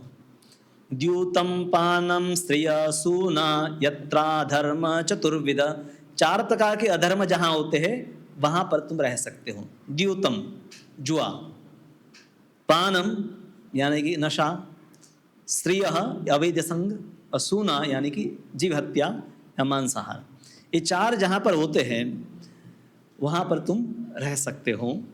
और हम समझ सकते हैं कि कली ने यही सामने प्रश्न रखा कि ये 4 तो मुझे कहीं दिखाई देते नहीं आपके राज्य में, तो मैं कहाँ रहूँगा। तो कहा कि ठीक है, मैं एक और का स्थान देता हूँ और वो है स्वर्ण। तो स्वर्ण जो है, अब इसको आप आधुनिक भाषा में, आधुनिक रूप में कैसे समझ सकते कि सुवर्ण कैसे कलयुग का रहने का स्थान है। आप कहें कि ऐसे तो है नहीं कि मैंने स्वर्ण के आभूषण पहन लिए तो माता ये सब पहनती है, तो कली के बहुत सारे मुझे गलत विचार आने लगे, हम अधर्म करने लगे। पर आप थोड़ा सा विश्लेषण करेंगे तो आज जो भी कलयुग फैला हुआ है उसका कारण जो है वो सुवर्ण में है। पहले सुवर्ण के सिक्के से व्यवहार होता था, और ऐसा नहीं कि सब्जी लेने के लिए कोई स्वर्ण के सिक्के लेकर जाता था, क्योंकि तो बहुत महंगा है ना। तो अदला बदली होती थी, अन्न या कोई कपड़ा बना रहा है, कोई सब्जी बना रहा है, कोई अलग अलग वस्तु बना रहा है, तो अदला बदली होती थी। मैंने गांव में देखा था, हम लोग नमक खरीदते थे, नमक वाला साल में एक बार आता था, अन्न देते थे, बाजरा हम पकाते थे तो बाजरा देते थे और वो हमें नमक देता था, और उसी प्रकार से और वस्तुएं भी लेन देन से होती थी। तो इसमें रिश्वत या जमाखोरी ये सब वस्तुएं नहीं होती थी, क्योंकि किसी को रिश्वत देनी है तो क्या आप 2-5 बोरी चावल लेकर जाएंगे, और चावल का वो करेगा क्या, खाने के अलावा कुछ कर नहीं सकता, छुपा नहीं सकता है। जब नोट छपने लगी तो पहले तो ये था कि जितना सोना है उतनी ही करेंसी नोट छापी जाएगी। अगर 100 रुपये का सोना है तो 100 रुपये छापा जाएगा। फिर धीरे धीरे सरकार ने विचार किया, मतलब पहले सरकार के पास लोग सोना जमा करते थे और सरकार उतनी ही नोट छापती थी।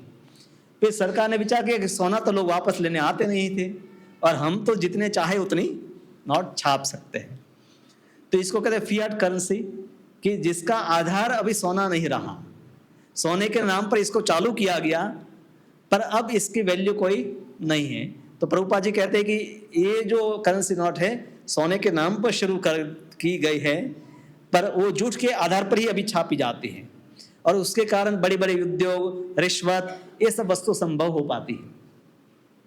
अब मान लीजिए करेंसी नोट ही ना हो तो आप रिश्वत में देंगे क्या, और वो व्यक्ति रिश्वत में लेगा क्या।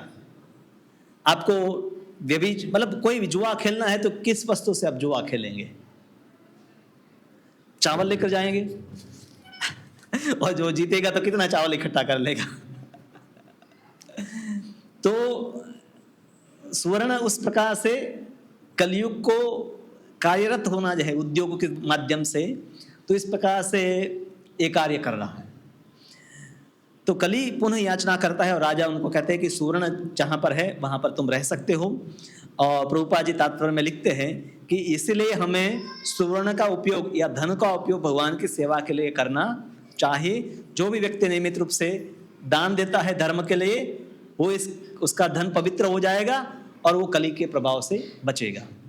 तो हमेशा धन में कली का प्रभाव है और इसीलिए धन का प्रयोग सत्कर्मों में बताया गया है। और इसीलिए हमेशा पूर्व काल में ब्राह्मण हो, क्षत्रिय हो, वैश्य हो, शूद्र, सभी लोग दान देते थे। ऐसा नहीं कि सिर्फ क्षत्रिय दान देते थे, सभी लोग दान देते थे। ब्राह्मण दान स्वीकार करते थे और ब्राह्मण को भी अधिक मिलता था तो आगे किसी को दान कर देते थे। ऐसा नहीं कि ब्राह्मणों को हर बार हजारों हजारों गाय दान में मिल रही है, जमीन मिल रही है, तो ऐसा तो नहीं कि ब्राह्मण फिर अपना राज्य बनाता था, हाँ, वो अन्य लोगों को दे देता था। तो इस प्रकार से जहाँ भी सुवर्ण है वहाँ असत्य, झूठ, अहंकार, भौतिक इच्छाएं, ईर्ष्या और वैर और जमीन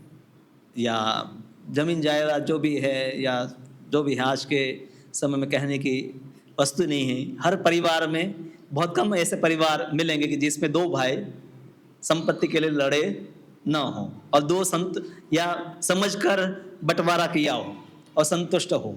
ऐसे उदाहरण बहुत ही दुर्लभ होंगे कलयुग में। तो ये आधार है और हम समझ सकते हैं कि कली ने इस प्रकार से जैसे एक छुपे हुए व्यक्ति के रूप में प्रवेश किया कि जब भी कोई राज्य में करेगा तो वहाँ मेरी एंट्री हो जाएगी। और ट्रोजन हॉर्स है ना, यूरोपियन लोग, एक देश को दूसरे देश के सामने लड़ना था पर इतने शक्तिशाली नहीं थे कि सामने जाकर लड़ाई करें, तो कहा कि हम आपको एक बड़ा सा जो है हॉर्स, घोड़ा दान करेंगे। तो बड़ा सा एक बहुत बड़ा, हाँ, तो उसमें कई सैनिक अंदर छुपा दिए गए और उसको लाकर दे दिया दान में। तो लोग खुश हो गए, पर उस जैसे रात्रि हुई तो सैनिक उसमें से बाहर निकले और उस देश में जो भी सुरक्षाकर्मी थे उस सबको खत्म करके अपना शासन जमा दिया। तो उसी प्रकार से कली ने जो प्रवेश किया बहुत युक्तिपूर्वक प्रवेश किया कि आज नहीं तो कल एक काम तो होने वाले है कलयुग में, और जैसे ही परीक्षित महाराज नहीं रहेंगे तो धीरे धीरे शासन कमजोर होता रहेगा, तो वहां पर लोगों का डर कम होगा, लोग अधर्म का पालन अधर्म करने लगेंगे, तब मुझे अपने अपने स्थान मिल जाएंगे। और आज हर घर कलयुग के रहने का स्थान बन चुका है। जहां पर भी ये 5 वस्तुएं हैं, हाँ, मांसाहार, नशा, जुआ, व्यभिचार और अधर्म से प्राप्त किया हुआ धन कि जिसका धर्म के लिए प्रयोग नहीं किया जाता, तो वहाँ पर ये 5 वस्तुएं जहाँ पर भी है वहाँ उस घर में कलयुग बसा हुआ। और व्यक्ति को इससे बचना चाहे तो परीक्षित महाराज ने क्या किया? परीक्षित महाराज ने तुरंत उस बैल के जो 3 पैर थे उसको सीधा किया, जो टूटे हुए थे उसको ठीक किया और उसको पुनः 4 पैर पर खड़ा कर दिया। यानी कि धर्म की स्थापना उन्होंने अपने समय में कर दी और 4 नियमों का पालन सख्ताई से लोगों को करने के लिए है आदेश दे दिया। तो तपस्या, पवित्रता, दया और सत्य के द्वारा उन्होंने 4 अधर्म थे उसको समाप्त किया। कोई भी व्यक्ति तप करेगा, पवित्र रहेगा, दया रखेगा और सत्य का पालन करेगा तो कली प्रवेश नहीं करेगा।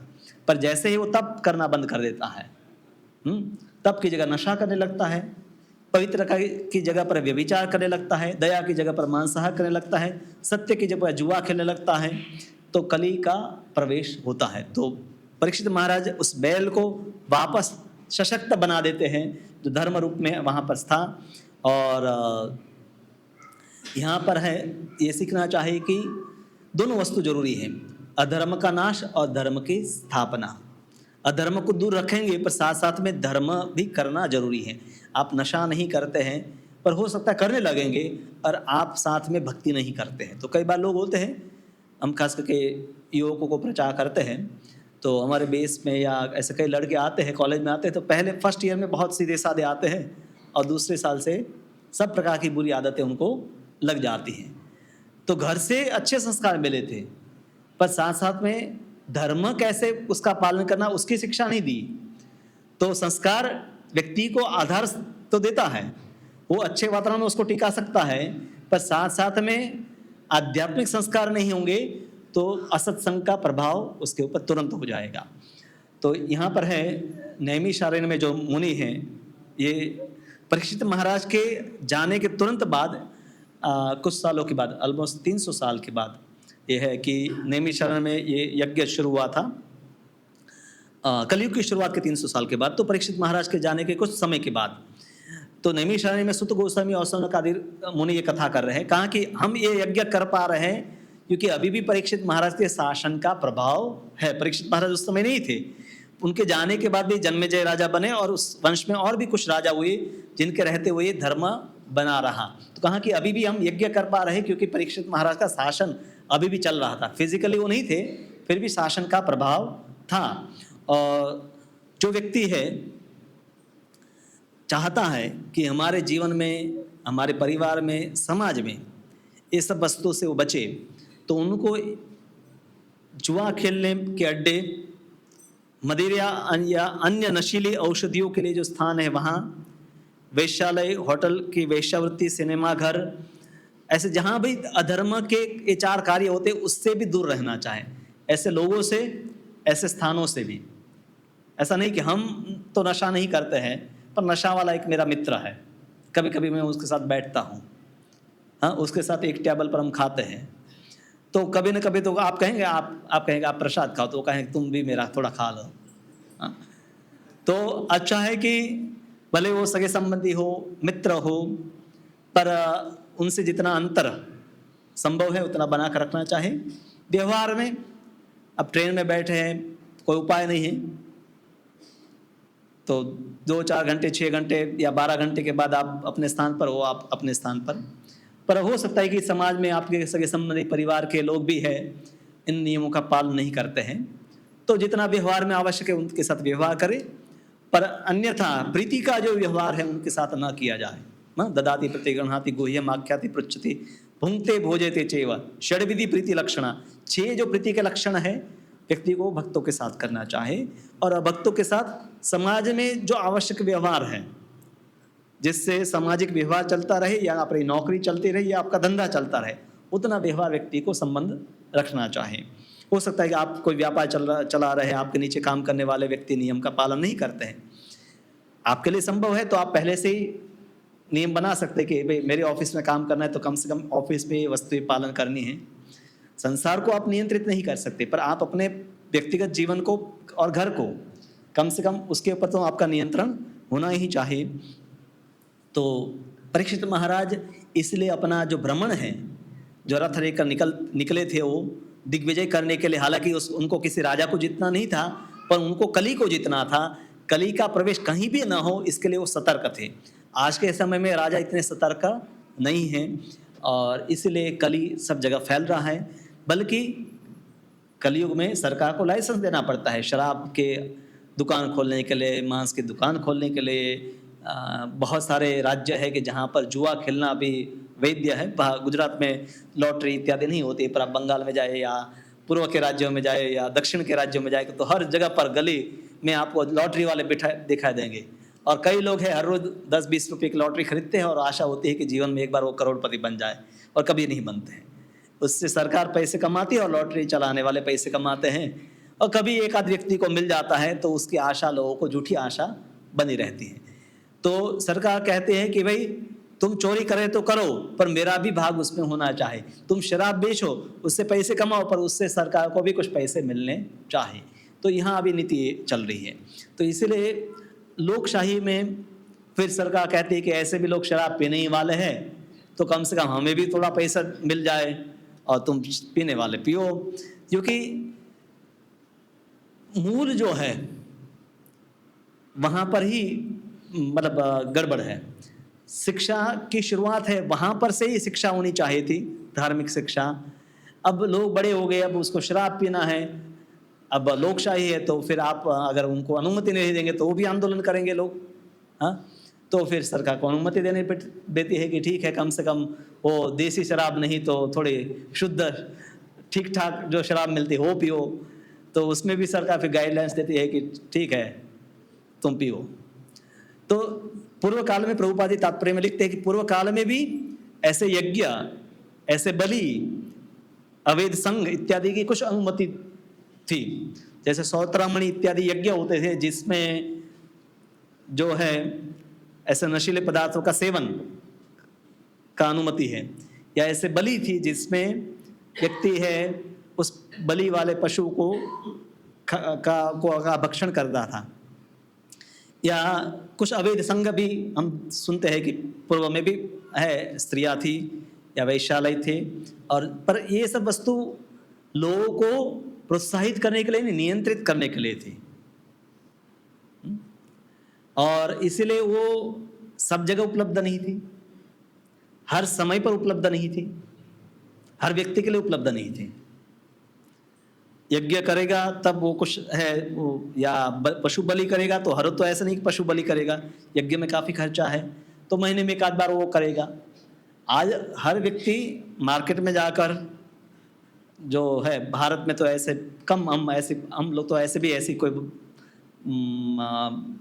जो सुपर स्टोर में जाते नहीं हैं, और गुजरात में ऐसे सुपर स्टोर कम आपको मिलेंगे जहाँ पर मांस इत्यादि बहुत मिलता है। पर विदेश में ऐसे जैसे आप मॉल में जाते हैं और रैक के रैक भरे हैं ना अनेक वस्तु के, ऐसे सब अलग अलग प्रकार के मांस के और हर वस्तु का भरा रहता है।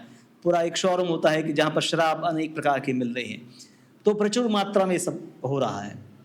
और जो भी विदेश में रहते हैं उनको आप पूछ ही सकते हैं कि वहाँ पर शाकाहार मिलना अति कठिन है। फिर भी भक्त है, भक्ति के प्रभाव में हम देखते हैं कि विदेशों में भी इन नियमों का पालन कर पा रहे हैं। एकमात्र उसका कारण है भक्ति इतनी शक्तिशाली है, और अभी भी जिसने नाम का आश्रय लिया है वो इन नियमों का पालन कर पाते हैं। तो इसलिए हमें भी विशेष रूप से भगवान के नाम हरे कृष्णा कृष्ण कृष्ण हरे हरे, हरे राम राम राम हरे हरे। तो आप चाहते हैं कि कली का प्रभाव ना हो, और ऐसे कई युवक हमारे पास आते हैं कि जो आकर नाम जप शुरू कर देते हैं।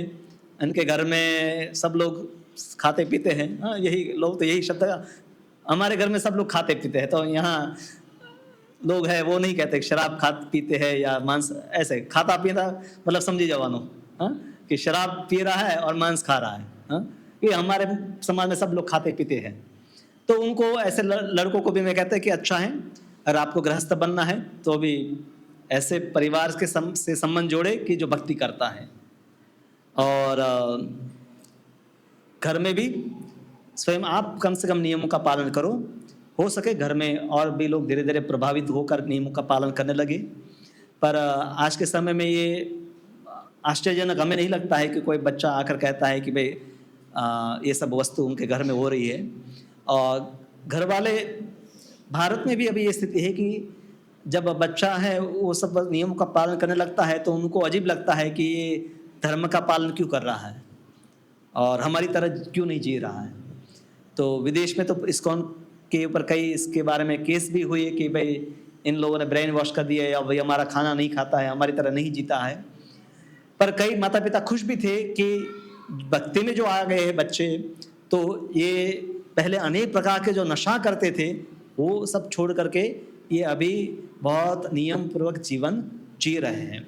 तो इसलिए शास्त्रों का यही निर्देश है कि जो भी आध्यात्मिक या इस संसार में एवं भौतिक प्रगति भी चाहता है वो धर्म का पालन करे।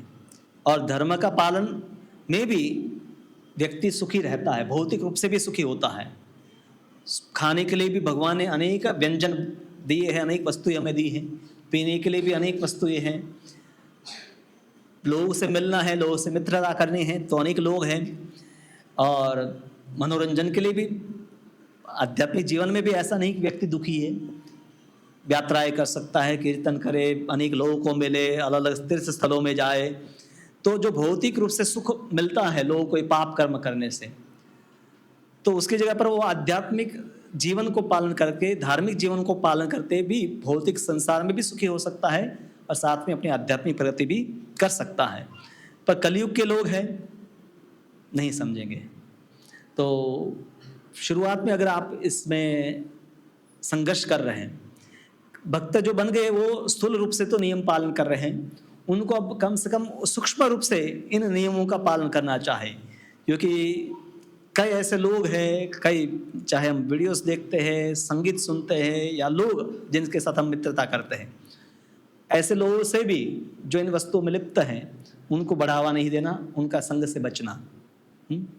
जैसे आप किसी क्रिकेट के कोई लोग फैन हैं, पर अगर हो सकता है कि उसमें से अधिकतर लोग हैं मांसाहार करते हैं, या कई लोग हैं बॉलीवुड में हैं कि जो अधिकतर लोग हैं ड्रिंक या नशा वाली वस्तु, ये जुआ, 3 पत्ती का तो सब ऑलमोस्ट 2-3 लोग ही हैं स्पोर्ट और बॉलीवुड में कि जो इन 4 नियमों का जो है, हालांकि पहले फिल्मों में तो उन्होंने सब कुछ बताया है, पर व्यक्तिगत रूप से जो नशा या जुआ है उसका प्रमोशन नहीं करते हैं।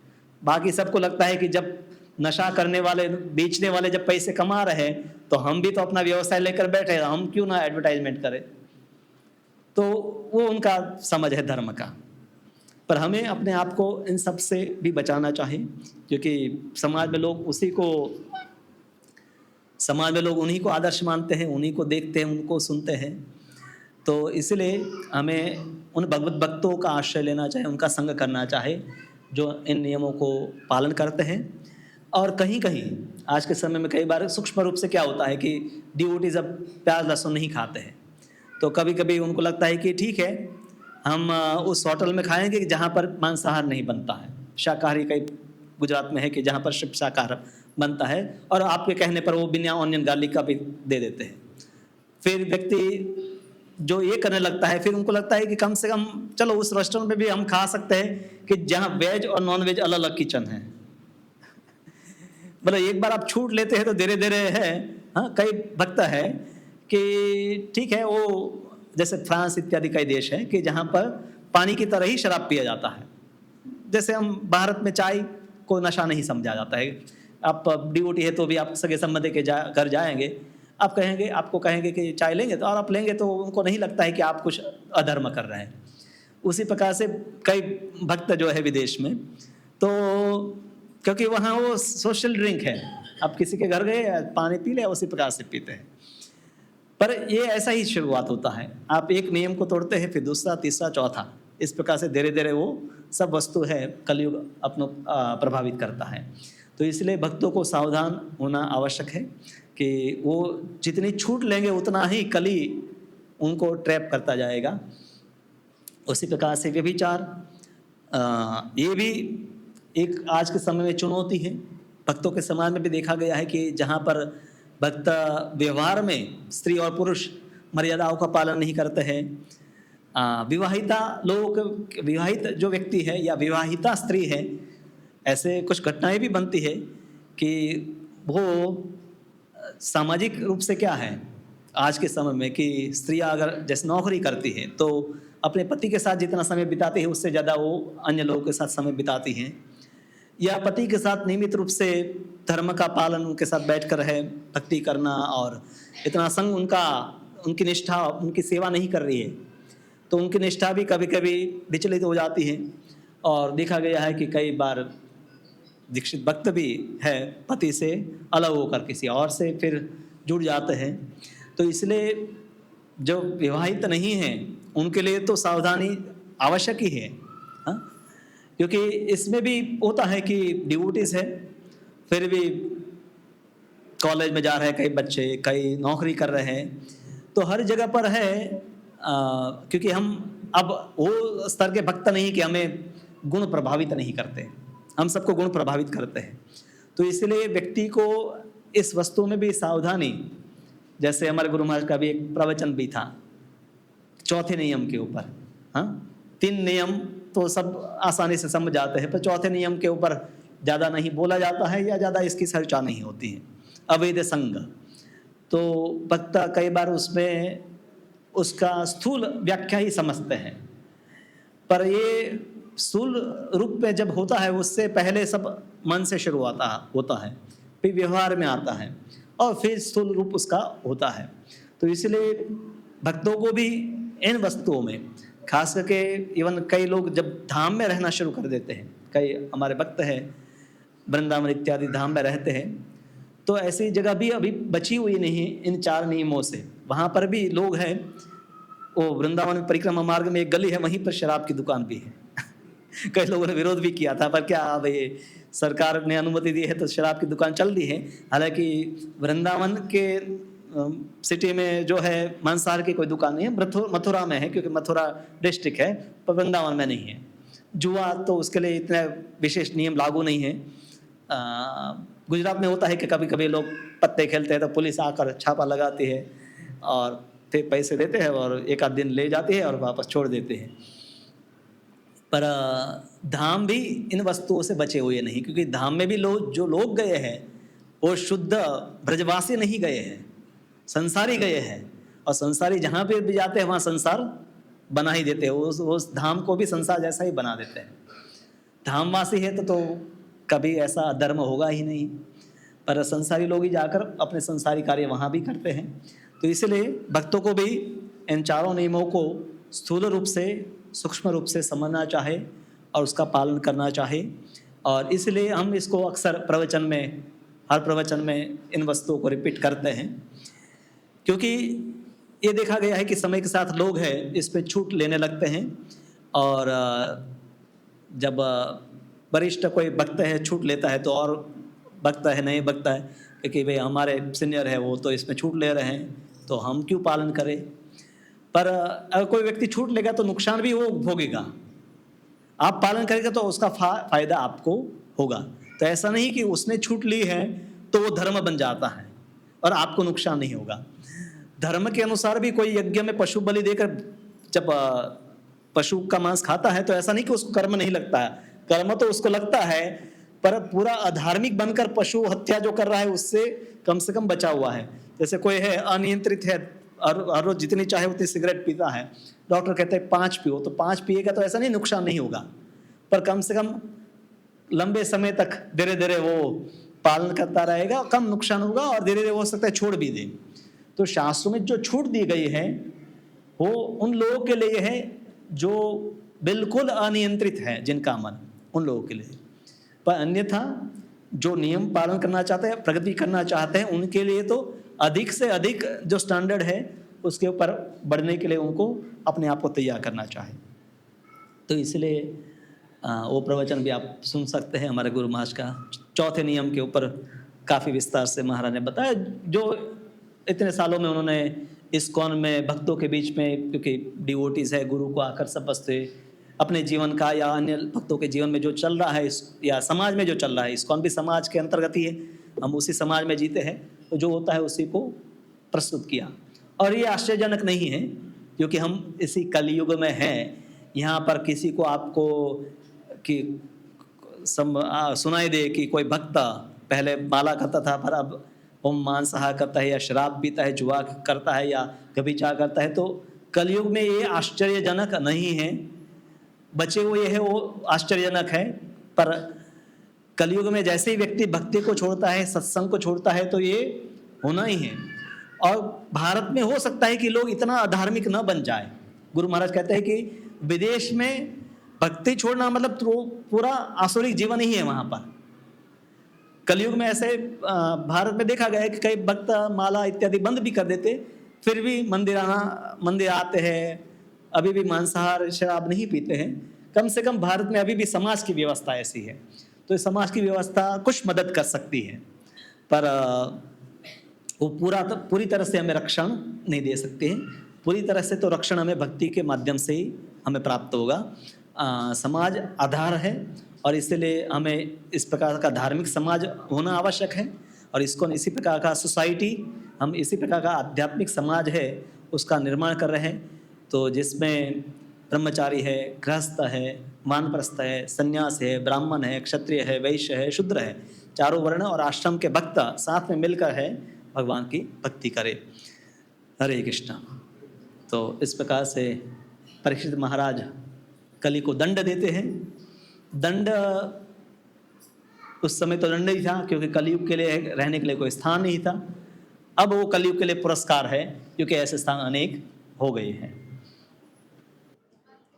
बहुत अच्छा प्रश्न है कि शरणागति के लिए कोई आता है, भगवान के पास भी कई बार आता है, और अक्सर शरणागति हम समझते हैं गुरु के पास, तो सच्चा भाव है या झूठा है, तो उसके लिए जो विधि है कि 6 महीने या 1 साल, जिसमें गुरु और शिष्य एक दूसरे की परीक्षण करें, और ऐसा परीक्षण में भी कभी-कभी होता है। जैसे हम गौर किशोरदास बाबा जी के जीवन में देखते हैं कि वो शिष्य बनाना बंद कर दिया। कहा कि मैंने पहले एक शिष्य बनाया था, उसने मुझे धोखा दिया और फिर अब मैं किसी को शिष्य नहीं बनाता हूँ। जब भक्ति सिद्धांत महाराज उनकी शरणागत होने गए तो उन्होंने मना कर दिया कि मुझे कोई किसी को शिष्य नहीं बनाना है। तो कभी-कभी ये होता है कि जब वो शरणागति लेने आए तो उसका उद्देश्य मिश्रित है। अभी उसको भी पता नहीं कि शुद्ध भक्ति क्या है। भक्ति से वो आकर्षित हुआ है और गुरु और हर शरणागत होने वाला भक्त तो हमें पता है कि वो शुद्ध भक्त नहीं बना है। तो गुरु उनको अवसर देते हैं पूर्ण शरणागति का, और वो पूर्ण शरणागति का आश्रय लेगा तो वो अपनी अशुद्ध भावनाओं से, दंभ से भी मुक्त हो जाएगा। पर साथ में गुरु ने जो भजन क्रिया बताई है उसका आश्रय धीरे धीरे वो आश्रय लिया। पहले साल, 2 साल, 5 साल किया, फिर ऐसा होता है कि गुरु अब इतना ध्यान उनके ऊपर नहीं देते हैं। मतलब जैसे एक बच्चा होता है, जब गोद में है तब कोई आशा है कि वो बच्चा कहीं बाहर जाकर कुछ बाहर जाकर कुछ खाना खा ले, पी ले। आपकी गोद में है ना, आपका पूरा 24 घंटे ध्यान है। फिर वो स्कूल में जाता है तब थोड़ा सा आपका ध्यान रहता है, कॉलेज में जाता है छूट मिल जाती है। आपको अभी है कि भाई आप, मैंने इसको शिक्षा दी है, सिखाया है तो ये सही से व्यवहार करेगा। तो उसी प्रकार से भक्ति में भी होता है कि डिवोटीज कई बार कहते हैं प्रभु जी पहले तो आप हमारे पर बहुत ध्यान देते थे, अभी ध्यान नहीं देते हैं। तो मैं उनको यही उदाहरण देता हूं कि एक बच्चे की तरह हम समझते हैं कि आपको परिपक्व होना है और आपको अपने पैर पर भी खड़ा होना है। ऐसा तो नहीं कि 24 घंटे गुरु है आपके साथ रहेंगे, और अगर इवन है तो भी व्यक्ति के मन में क्या चल रहा है वो गुरु नहीं देख पाएंगे। तो गुरु हमें अवसर देते। हर शरणागत लेने वाला भक्त तो भक्ति की शुरुआत में है, तो उसका शुद्ध उद्देश्य भी हो सकता है या उसको भी पता नहीं कि उसकी भ्रांतियां भी है। जैसे अजामिल की स्थिति है, अजामिल को भी पता नहीं था कि उसका पतन होने वाला है, परिस्थितियां ऐसी बनी कि उसका पतन हो गया। तो उसी प्रकार से गुरु अवसर देते हैं, और ये रिस्क है प्रचार करना। एक जोखिम तो है ही गुरु के लिए भी कि आप अवसर देते हैं लोगों को शरणागत होने के लिए, पर उसमें से कुछ लोग तो फेल होंगे ही। तो इसलिए बताया है कि गुरु को बिना परखे अपनी प्रतिष्ठा बढ़ाने के लिए अधिक शिष्य नहीं बनाने हैं, क्योंकि अधिक बनाएंगे तो कई लोग का पतन होगा, उससे गुरु का भी नाम है, कीर्ति वो नष्ट होगी, उनको भी उस कर्म के फल भोगने पड़ेंगे अगर वो बिना जांच किए ही लोगों को स्वीकार करते हैं। तो चाहे शिक्षा गुरु के पास कोई आए, दीक्षा गुरु के पास भी आए, तो 100% कोई शरणागत हो तभी मैं उनकी शरणागति स्वीकार करो तो संभव ही नहीं है। क्योंकि शरणागत आज एडमिशन लेगा तो बच्चा तो तभी एडमिशन लेता है जब उसको नहीं आता है तो, और वो पहले से पीएचडी है तो स्कूल में एडमिशन की जरूरत नहीं है, और एडमिशन लेगा तो पढ़ाई करेगा। अधिकतर बच्चे पढ़ाई करते हैं, पर कुछ बच्चे नहीं पढ़ाई करेंगे और फेल भी होंगे, पर इससे तो हम स्कूल तो बंद नहीं कर सकते। तो उसी प्रकार से संप्रदाय जो है उसमें गुरु अवसर देते हैं, और फिर भी गुरु को सावधान होना चाहिए, सतर्क होना जरूरी है। जितना गुरु सावधान है और शिष्यों की देखरेख करते हैं तो उतनी संभावनाएं कम रहेगी कि कुछ वो माया से विचलित ना हो। और फिर भी कुछ लोगों के अनर्थ इतने प्रबल होंगे कि सच्चे गुरु का आश्रय लेने के बाद भी वो माया से प्रभावित हो जाते हैं। हम देखते हैं कि जो चैतन्य महाप्रभु के साथ काल कृष्ण दास जो जाता है, तो चैतन्य महाप्रभु के साथ होते हुए भी वो तांत्रिकों से प्रभावित हो गया, और चैतन्य महाप्रभु को उसकी शिखा खींचकर उसको वापस लेकर आए। तो यहाँ साक्षात भगवान साथ में है, फिर भी उस व्यक्ति का जो स्थिति है वो ये है कि वो तांत्रिकों से प्रभावित हुआ। तो चैतन्य महाप्रभु वहाँ यही दिखाते हैं कि गुरु एक बार बचा सकते हैं, 2 बार बचाएंगे, 3 बार बचाएंगे, फिर व्यक्ति को स्वयं भी अपने आप को तो बचाना पड़ेगा। तो उसी प्रकार से इस्कॉन या शिक्षा गुरु, दीक्षा गुरु आपको हमेशा कैसे बचा सकते हैं जब आप अपने आप को नहीं बचाएंगे। तो डॉक्टर आपको एंटीबायोटिक देंगे पर आप एंटीबायोटिक खाते नहीं हैं, आप जहाँ इन्फेक्शन है वो ऐसी जगह ही जाते हैं, तो रोग से कैसे आप बच पाएंगे। तो हर व्यक्ति की एक थ्रेशोल्ड होगी, उसके बाद तो वो विक्टिम बनेगा ही।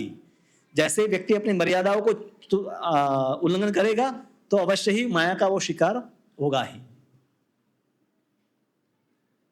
हाँ प्रभु। स्वधर्म की बात की थी, हाँ, तो स्वधर्म को पहचाने कैसे? स्वधर्म को कैसे पहचाने? स्वधर्म यानी कि वर्ण वर्ण और आश्रम का धर्म। तो पूर्व काल में तो हम स्पष्ट जानते थे कि ब्राह्मण का क्या कर्तव्य है, क्षत्रिय का क्या कर्तव्य है, वैश्य का क्या कर्तव्य है और शूद्र का क्या कर्तव्य है। आजकल सभी लोग नौकरी करते हैं, तो कौन से वर्ण मम है? शूद्र में ही है। इसमें कहने में कोई अफसोस किसी को नहीं होना चाहे कि चाहे कोई डॉक्टर है या इंजीनियर है, सभी हम शूद्र हैं, क्योंकि हम दूसरों के ऊपर निर्भर हैं अपने आजीविका के लिए। ये शूद्र का और दूसरे के लिए काम करते हैं। पर द्विज बनने का सबके लिए अवसर है। शूद्र का भी दो समझ है। एक तो जो शोक करता है वो शूद्र है, तो आध्यात्मिक रूप से शूद्र भी द्विज बन सकता है, बराबर। ऐसे कई भक्त है कि जो शूद्र जाति में जन्म लिए पर भगवान के महान भक्त बने। और दूसरा एक व्यावसायिक रूप से आप जो है, आपकी जो स्थिति है उसके अनुसार आप अपने कर्तव्य कीजिए, चाहे आपके ब्राह्मण के, वैश्य के, शूद्र के, या ये आपके आजीविका के लिए है। और उसमें भी संभव है तो आप अपने स्वभाव के अनुसार कार्य करें। ब्राह्मण का स्वभाव आपका है तो उस प्रकार के कर्तव्य आप कीजिए। पर कम से कम आध्यात्मिक अवसर तो सबको ब्राह्मण बनने का प्राप्त है। तो प्रायः अधिक कलो शूद्र संभव, ये वाक्य प्रभुपाद हमेशा कहते हैं। कलयुग में सभी शूद्र है, संस्कार से फिर उनको द्विज बनाया जा सकता है। और इस्कॉन की स्थापना इसीलिए हुई कि कम से कम कुछ लोग ब्राह्मण बने। तो हमारा ये पूरा आंदोलन का प्रयास है कि इस सत्संग में आने वाले में से एक दो ब्राह्मण बने, जो पूर्ण रूप से है पठन पाठन शास्त्रों का अध्ययन करे, दूसरों को सिखाए, यज्ञ करे, दूसरों को करवाए, तो उस कार्य से वो समाज को मार्गदर्शन दे। तो मार्गदर्शन होगा तो बाकी लोग भी अपने अपने कर्तव्यों को समझेंगे। तो इस्कॉन संस्था प्रभुपाद ने मुख्य रूप से ब्राह्मणों को बनाने के लिए, और बाकी वर्ण भी आए और उस प्रकार से मार्गदर्शन लेकर अपने व्यवसायिक और वर्ण और आश्रम का पालन करें। तो वर्तमान में वो व्यावसायिक रूप से तो ब्राह्मण भी शूद्र का कार्य कर रहा है, हो सकता है शूद्र भी ब्राह्मण का कार्य कर रहा है। तो वर्ण और आश्रम की व्यवस्था टूटी फूटी हुई है। तो पहले हमें आध्यात्मिक मार्ग को अपनाना है, और फिर आध्यात्मिक मार्ग को अपनाने के बाद ये समझना है कि क्या मेरे स्वभाव के अनुकूल है। जो स्वभाव के अनुकूल होगा वो आप उसमें ज़्यादा संतुष्ट होंगे। और जब हम कृषि समुदाय इत्यादि में रहते हैं तो वहाँ ज़्यादा स्पष्ट है सबके रोल, क्योंकि यांत्रिक जीवन में तो एक, क्योंकि फैक्ट्री में काम करना, इवन शूद्र भी पहले फैक्ट्री में काम नहीं करते क्योंकि फैक्ट्रियाँ नहीं होती थी। हाँ, पहले भी ब्लैक स्मिथ हो या गोल्ड स्मिथ तो हुआ करते थे, स्वर्णकार, लोहकार इत्यादि हुआ करते थे। पर अधिकतर लोग हैं वैसे भी समाज में, अगर 100 लोग हैं तो 1 या 2 ब्राह्मण होंगे, 2-3 क्षत्रिय होंगे, और 8-10 हो सकता है वैश्य हो, और 90% पहले भी मजदूर वर्ग ही रहता था। तो वो हमेशा रेशियो यही रहता है कि ऐसा नहीं कि इतने सारे क्षत्रिय हैं या इतने सारे ब्राह्मण हैं। वो कोई भी आप गांव में रहे, आपको पता है गांव में कुछ लोग ब्राह्मण, 2-4 परिवार ब्राह्मण होते थे, कुछ जमींदार होते थे, और कुछ परिवार होते थे जो गांव के ऊपर शासन करते थे, और अधिकतर लोग हैं मजदूरी करते थे। तो ये समाज हमेशा इसी प्रकार से रहता है। फिर इसके ऊपर वर्णाश्रम के ऊपर कई पुस्तकें हैं, उसको आप पढ़ सकते हैं। इस विषय को जानना है तो एक पुस्तक वर्णाश्रम के ऊपर ग्रीन कलर की आपको टेबल पर मिल जाएगी, उसको आप पढ़ सकते हैं। तो उसमें आपको विस्तार से प्रभुपाद जी वर्णाश्रम की व्यवस्था क्या है उसको विस्तार से बताया है। भक्तों को कम से कम पहले तो उसको समझना है कि क्या ये व्यवस्था क्या है, उसको समझे, और फिर धीरे धीरे अपने लाइफ में भी उसको लागू करें। और कोई प्रश्न पीछे? नए भक्त जो आए हैं। हरे कृष्णा। श्रीमद् भागवतम की, श्रील प्रभुपाद की।